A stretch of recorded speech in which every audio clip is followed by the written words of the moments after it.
Ishmaël, né à Abraham et Sarah déjà âgés, réchappe d'un danger mortel par une assistance divine de dernière minute dans le désert et se marie finalement pour donner lieu à de grandes nations. Isaac, né à Abraham et Sarah encore plus âgés, réchappe lui aussi d'un danger mortel juste à temps, son sacrifice, mais n'est pas encore marié. Va-t-il aller trouver une femme? Non, car Isaac, personnage passif par excellence, comme nous allons le voir, est complètement effacé de la narration biblique au profit du serviteur d'Abraham et de sa future femme Rivka. Je suis Mila Kerman et vous écoutez Parshayeka. Sarah, notre matriarche, est décédée.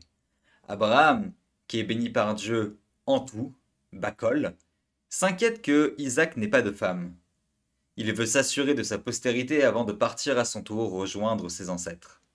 Il fait donc jurer son serviteur fidèle, que les rabbins associaient à Eliezer, de trouver une femme pour Yitzhak parmi celles de sa famille et pas parmi les cananéennes.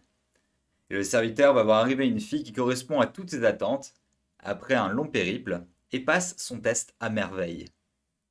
La description de la scène et de la fille peut paraître à première vue banale. Yehihu, terem kila ledaber, veine, Rivka yotzet asher yulda li Betuel ben Milka, Eshet Nachor, Achi Avram, vechada al Shechma. Il n'avait pas encore fini de parler, que voici venir Rivka, la fille de Betuel, fils de Milka, épouse de Nachor, frère d'Abraham, sa cruche sur l'épaule.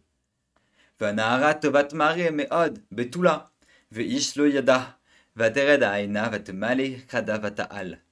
Cette jeune fille était extrêmement belle, vierge, nul homme n'avait encore approché d'elle. Elle descendit à la fontaine, emplit sa cruche et remonta. Une jeune fille, belle, vierge et célibataire. On pourrait lire la précision comme une attente patriarcale, mais je pense qu'il est possible de dire qu'elle avait échappé à la débauche et à la violence sexuelle de son époque. Grâce à Dieu, elle n'en avait pas été victime. Et ce qui va nous intéresser ici, ce sont les mots employés pour décrire ses actions, ainsi que dans les versets qui suivent. Rivka ne parle pas beaucoup, mais elle agit. Le serviteur se précipite pour lui demander de l'eau, c'est un test, et elle s'empresse, Vatemaer, de lui donner de l'eau, avec simplement deux mots qu'on pourrait traduire par « buvez, monsieur ». Elle court pour donner de l'eau à ses animaux, Vataratz. C'est une femme d'action et qui doit avoir des muscles pour puiser tout ça. Je précise pour tous mes auditeurs qui doivent y penser en ce moment même que j'ignorerai le midrash connu qui fait de Rivka une fille de 3 ans. Le narrateur théoraïque nous décrit donc une femme pleine d'énergie, qui court, qui s'empresse, qui descend, qui puise, qui donne. Et ça ne s'arrête pas là, car il y a très clairement un parallèle à faire entre le Lech Lecha, pars pour toi, d'Abraham, qui doit tout laisser derrière lui pour aller vers l'inconnu, et Rivka, qui doit faire de même pour aller vers un inconnu. D'ailleurs, elle dit Elech, j'irai, après qu'on lui ait demandé son avis. Et Rashi avait déjà perçu dans le texte l'image si forte qu'on dessinait de Rivka, puisqu'il interprète ce Elech pour dire que vous le vouliez ou non, avec ou sans le consentement de ma famille, j'irai, je lâcherai tout. C'est une fonceuse. C'est très surprenant, dans un monde où les mariages arrangés étaient la norme, qu'on demande son accord à une femme alors que le mari lui-même ne l'a pas donné. Lui, Yitzhak, l'éternel passif, il est absent de toute la narration. On se réfère à lui comme le maître, jamais par son nom, et quand on parle de lui, c'est pour dire qu'il est riche, pas pour parler de ses qualités morales. On est donc loin de l'impression première que nous faisait la description de Rivka, la jolie vierge discrète.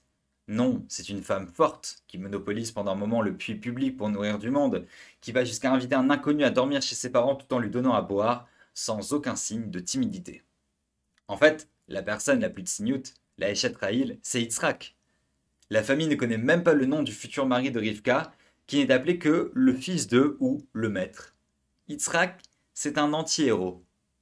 Alors que Yaakov et plus tard Moshe se trouveront eux-mêmes une femme, qu'ils seront eux-mêmes au puits, donc qui est la place publique par excellence, pour les trouver, qu'ils seront actifs, que ce soit pour virilement enlever un gros rocher qui bloquait le puits ou pour défendre vaillamment des filles de leurs détracteurs, Yitzhak, qui était pourtant adulte, n'est même pas envisagé comme pouvant tenter l'aventure. Il va recevoir une femme d'un serviteur, lui-même soumis à son père. Ce qui fera dire aux sages qu'il n'était même pas dans le monde, mais qu'il était en train de se remettre de la Hakeda au Club Med suprême, aka le Gan Eden, avant de revenir sur Terre.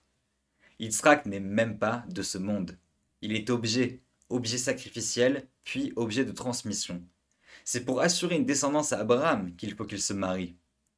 Yitzhak doit être, au même titre que son père, un bénisseur, celui qui détient le pouvoir de transmettre la bénédiction à la génération suivante. Mais il n'est pas très doué pour ça, et se serait trompé sans l'intervention maligne et trompeuse de Rivka. C'est Rivka qui prend les choses en main dès le début. C'est elle qui va consulter Dieu d'elle-même, et Dieu lui répond. À tel point qu'il faut souligner que la bénédiction que lui fait sa famille lorsqu'elle part est quasiment mot pour mot celle faite par Dieu à Abraham. Puisses-tu devenir des milliers de myriades, et puisse ta postérité conquérir la porte de ses ennemis. Et Dieu à Abraham dit, je multiplierai ta race comme les étoiles du ciel, et comme le sable du rivage de la mer, et ta postérité conquérera les portes de ses ennemis. C'est la première femme à prendre autant d'initiatives, ce qui étonne tellement les sages du Midrash, dans le Midrash Shocher Tov sur Teilim, qu'ils diront oui, c'est exceptionnel, c'était une sadéquette, et encore, Dieu lui a parlé qu'à travers un intermédiaire. Mais le texte, lui, nous dit que c'est Dieu qui lui parle directement. C'est elle qui prend en main sa destinée, qui l'influence, qui est mise au courant directement de l'avenir de ses fils. Yitzhak, lui, est passif, trompé, aveugle, dupe. Une femme sans père avec un homme au père omniprésent. Celle-ci aime le fils discret, qui siégera dans les tentes, alors que l'autre se passionnera pour celui qui ne lui ressemble pas, pour le chasseur, l'actif, le turbulent. Est-ce une erreur de match, ou au contraire la volonté divine? Question rhétorique.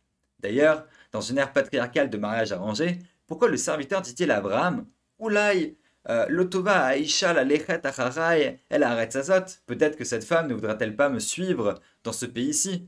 Peut-être qu'elle refusera. Or, c'est hautement improbable qu'à cette époque, une fille s'oppose à la volonté des hommes. Mais le serviteur a perçu que telle était la demande d'Abraham. Il fallait une femme qui convienne à Yitzhak, une femme capable à cette époque de faire entendre sa voix. Quelque chose dans Yitzhak nécessitait la force de Rivka pour l'équilibrer. Peut-être qu'Yitzhak n'est jamais vraiment redescendu du mont Moria. On peut voir donc une forme de jeu, peut-être, lorsque Rivka se jette à terre et se voile pour se laisser amener par Yitzhak dans la tente, alors que le Rashbam tient à nous souligner, là encore, qu'elle avait son propre chameau, comme un homme, contrairement aux us et coutumes de l'époque. Elle a laissé Yitzhak exister, s'est pliée aux règles qui lui coûtaient peu, mais comme on le verra la semaine prochaine, elle a su au contraire les tordre lorsque l'enjeu était grand. Nous sommes donc surpris, encore une fois, de la façon dont le texte biblique remet en question dès le départ certaines idées établies, et n'a pas peur de mettre en avant notre matriarche Rebecca pour en faire le personnage principal, plus actif que le patriarche associé. À l'image de Ruth ou de Hannah, le destin juif doit encore beaucoup aux femmes.